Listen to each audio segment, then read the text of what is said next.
सध्या ना सगळीकडे नॅचरल, ऑर्गॅनिक आणि हर्बल म्हटलं की वाटेल ते खपतं. बरोबर. आणि आज मोठ्या मोठ्या कंपन्या आहेत ज्यांची आपण नावं नको घेऊया, आणि आयुर्वेदिक पण प्रोडक्ट्स एवढी असतात. आणि मग जसं तुम्ही म्हणालात तसं अश्वगंधा घ्यायचं आहे, हे घ्यायचं आहे, ते घ्यायचं आहे की विकत आणायचं आणि ते खायचं असं आहे. तर हे कुठेतरी बदलायला हवं ना. सो आपल्याकडे आता कसं झालंय की ऑर्गॅनिक म्हणलं की विकतं, पण ऑर्गॅनिक म्हणजे काय हे समजून घेणं फार महत्त्वाचं आहे. सो जिथे शेतामध्ये तुम्ही उगवताय ते सेंद्रिय पद्धतीने उगवलेलं असेल तर तो प्रॉडक्ट ऑर्गॅनिक म्हणला जातो. पुढे तो जिथे प्रोसेस केला आहे ती फॅसिलिटी सर्टिफाईड ऑर्गॅनिक आहे का हे बघणं महत्त्वाचं असतं. आणि मग तिथनं येणारा जो फायनल प्रॉडक्ट आहे तो ऑर्गॅनिक असं म्हणला जातो. लोकांना वाटतं की शेतातनं आणलं आहे म्हणजे ते ऑर्गॅनिक आहे, तर ते तसं नाही. शेतीची पद्धत काय आहे, ते जर केमिकल फर्टिलायझर्स वापरत असतील तर ते शेत ऑर्गॅनिक होऊ शकत नाही.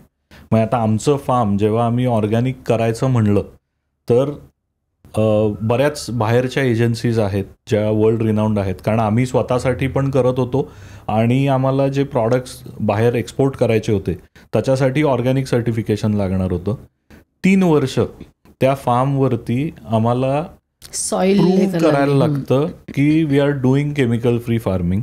मग त्यानंतर ती एजन्सी येते, सॉईलचं सॅम्पल घेऊन जातात वेगवेगळ्या साईट्सवरून, त्याचं इव्हॅल्युएशन करून मग ते म्हणतात की हां आता नाव यू कॅन से की हे तुमचं शेत सर्टिफाईड ऑर्गॅनिक आहे. तर हे करायची प्रोसेस खूप महाग आहे आणि ते वर्षानुवर्ष करायला लागतं. म्हणजे दरवर्षी ते ऑडिटला येतात. त्यानंतर प्रत्येक प्रॉडक्टचं तुम्हाला बाहेरच्या लॅबमध्ये टेस्टिंग करायला लागतं की फिनिश्ड प्रॉडक्टमध्ये तुमच्या पेस्टिसाईड रेसिड्यू किंवा हेवी मेटल किंवा मायक्रोबायोलॉजी FDA दिलेल्या लिमिट्सप्रमाणे आहे का नाही. तर हे भारतामध्ये करणाऱ्या कंपन्या नेक्स्ट टू म्हणजे अगदी बोटावर मोजण्या इतक्यात. त्यामुळं प्रत्येक लेबलवरती जर ऑर्गॅनिक लिहिलं असेल तर तो प्रॉडक्ट ऑर्गॅनिकच आहे असं नाही. आणि हे फक्त भारताचंच नाही, हे जगभरासाठी खरं आहे. कारण तुम्ही एखाद्या एक्सपोला जर गेलात बाहेर तर जेवढ्या कंपन्या तुम्हाला दिसतात सर्टिफाईड ऑर्गॅनिक म्हणवणाऱ्या तेवढा लँडमास पृथ्वीवर आहे का नाही असा प्रश्न पडतो. सो ऑर्गॅनिक चांगलं आहे, पण त्यापेक्षा क्लीन आणि टेस्टेड प्रॉडक्ट किंवा मटेरियल असणं हे जास्त महत्त्वाचं आहे. सध्या मला आता तुम्ही म्हणालात ना की ते बघणं महत्त्वाचं आहे ऑर्गॅनिक, आणि लँडमासबद्दल बोललात. ते शिलाजीत जे हजारो वर्षांमध्ये जे 2 दगडांमध्ये बनतं आणि ते आता टनाने विकलं जातं, तर काय स्कॅम आहे का तो? तुम्हालाच एक प्रश्न विचारतो, तुम्हाला काय वाटतं शिलाजीत कुठून येतं? म्हणजे असं म्हटलं जातं की ते हिमालयातनं येतं, पण मला प्रश्न पडतो एवढं हिमालयात असतं का आणि एवढं खरंच ते एक्स्ट्रॅक्ट करतात का? सो भारतातच असं नाही, जगात कुठनंही जे शिलाजीत विकलं जातंय ते हिमालयातनं येत नाही. कारण पहिलं म्हणजे हिमालयामध्ये तुम्हाला खणकाम करून काहीतरी काढायला आधी भारत सरकार परवानगी देईल का नाही हा एक फार मोठा प्रश्न आहे. त्याची शिलाजीतची सुरुवात अशी झाली की आयुर्वेदामध्ये त्याचे रेफरन्सेस आहेत आणि shilajit definitely is useful to your body. त्याच्यामध्ये फल्विक ॲसिड असतं, ह्युमिक ॲसिड असतं आणि बरेच असे मायक्रो मिनरल्स आणि कंपाऊंड्स आहेत की जे शरीराला तुमच्या अन्नामधनं मिळतीलच असं नाही. सो शिलाजीत डेफिनेटली युजफुल आहे. सो फल्विक ॲसिड काय करतं की ह्या मायक्रोन्यूट्रिएंट्स किंवा जे विटॅमिन्स आहेत किंवा मिनरल्स आहेत ते तुमच्या सेलमध्ये जो मायटोकॉन्ड्रिया असतो त्याला पोचवायचं काम करतं. आणि mitochondria is the power house of your cell. त्याच्यामुळे सेल जगते, मल्टिप्लाय होते आणि तुम्ही वाढता आणि जिवंत राहता. सो शिलाजीत उपयोगी आहे, पण आत्ता जे शिलाजीत येतं आहे ते सगळं सोमालियामधनं येतं आहे, आफ्रिकेतून. सोमालिया? हो. सोमालियामध्ये पण खूप उंच डोंगर आहेत आणि तिथं शिलाजीत एक्स्ट्रॅक्शनच्या माइन्स आहेत आणि तिथनं तो स्टोन येतो आणि मग तो भारतामध्ये कंपन्या प्रोसेस करून प्रॉडक्ट्स बनवत आहेत. आता हे झालं ॲक्च्युअल शिलाजीत तुम्ही म्हणू शकता. हिमालयन शिलाजीत हे मिळत नाही. पण स्टोन येतो म्हणजे ते ॲक्च्युअली फॉसिल रेझिन असतं ना ते? हां, एक्झॅक्टली. 2 दगडामध्ये प्रेस झालेलं. एक्झॅक्टली, त्याला म्हणतात शिलाजीत स्टोन. आणि मग त्याचं इकडं आणून प्युरिफिकेशन केलं जातं एक्स्ट्रॅक्शन केलं जातं आणि मग तुम्हाला शिलाजीत मिळतं. पण जागतिक साठा आहे का एवढा शिलाजीतचा? आत्ता तरी सोमालियात आहे. अजून एक 5-10 वर्षांनी बघू. तोपर्यंत नवीन कुठेतरी साठे ते शोधूनच काढतील, कारण शेवटी कमर्शियल ऍस्पेक्ट त्याला खूप मोठा आहे. पण शिलाजीतचा प्रॉब्लेम असा आहे की शिलाजीत आयडेंटिफिकेशनच्या मेथड्स नाही आहेत. म्हणजे आत्ता आम्ही शिलाजीत वापरतो, आम्ही पण अगदी छोट्या प्रमाणात वापरतो. कुठून आणता तुम्ही? सो आम्ही बाहेरनच विकत घेतोय, कारण शिलाजीतला प्रोसेसिंगला जी फॅसिलिटी लागते ती आमची इनहाऊस नाही आहे. पण म्हणूनच आम्ही जे वापरतो ते आम्ही टेस्टिंग करतो. आणि सगळ्यात महत्त्वाचं शिलाजीतमध्ये काय आहे तर हेवी मेटल, कारण it is a mineral resin. Shilajit हे झाडांवरती उगवत नाही, हे दगडातनं बाहेर आलेलं असतं. सो ते जर प्युअर नसेल, त्याच्यात हेवी मेटल्स असतील तर दॅट कॅन बी पॉयझनस. आणि जे डोसेस सांगतायत की तुम्ही 250 मिलीग्रॅम घ्या, 500 मिलीग्रॅम घ्या, डोस बरोबर आहे, आयुर्वेदाप्रमाणे थोडा जास्तच आहे. पण त्याची प्युरिटी काय आहे, त्याचा हेवी मेटलचं टेस्टिंग केलेलं आहे का? कारण हेवी मेटल काय असतात, आता FDA एक 5-6 असे हेवी मेटल्स शोधून काढलेत की they are extremely poisonous to human body. Lead आहे, आर्सेनिक आहे, कॅडमियम आहे, मर्क्युरी आहे. तर हे तुमच्या अन्नामध्ये एका प्रमाणाच्या पलीकडे गेले की दॅट फूड बिकम्स पॉयझन. कारण हेवी मेटल्सचं काय होतं, ते शरीरात जातात पटकन, ॲब्सॉर्बही खूप फास्ट होतात, ते इजेक्ट होत नाहीत. आणि that is where shilajit could go very wrong in the next 5-10 years, especially untested shilajit जर असेल तर. कारण आत्ता काय होतंय, शिलाजीतला स्टँडर्डाईज करताना ते फल्विक ॲसिड बघतात. पण अजून एक मजा अशी आहे की दुसऱ्याही दगडांमध्ये फल्विक ॲसिड शिलाजीत एवढंच असतं.